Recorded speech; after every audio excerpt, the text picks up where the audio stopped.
When choosing Pag-ibig financing and bank financing, when purchasing a home, both options have their own pros and cons. Ang comparison between Pag-ibig financing and bank financing. Number one is the interest rate. Sa Pag-ibig financing, ang atong fixed interest for home loan is 3% lang for those affordable housing loans. Pero mo purchase tag regular housing loan is mo vary siya ang interest between 6.5 to 7%.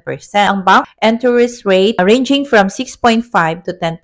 So medyo taas-taas siya og interest rate. And number 2 sa loanable amount. So ang Pag-ibig mo allow siya og up to 6 million depending sa imong contribution and income. Ang bank offers higher loan amounts pero magdepend po siya sa imong financial capacity and credit worthiness. Number 3 is eligible ba ka kung member ka sa Pag-ibig at least 24 months member? Pwede raman pud ka nga maka-loan bisa dili pa ka member, mulamsam lang ka og 24 months. Basta as long as nakay trabaho, nakay income, mapakita, so kana pwede ra gyud ka mo loan sa Pag-ibig. While ang bank basically require a good credit history. Nakay record before, nakay credit card nga na-close, so mo matter siya kay mo investigate man sila.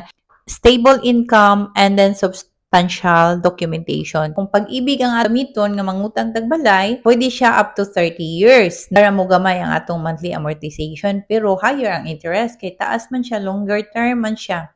Pero very affordable ra pud imong monthly. Bank financing is up to 20 years lang siya, so which means higher amount of payments but lower ang interest. Now, number 5, ang processing time sa atong pag-loan. So, kung Pag-ibig ta mo, process na sila more or less mga 1 to 3 months. So, slower ang atong processing diri kay daghan man siya og volume sa applicants.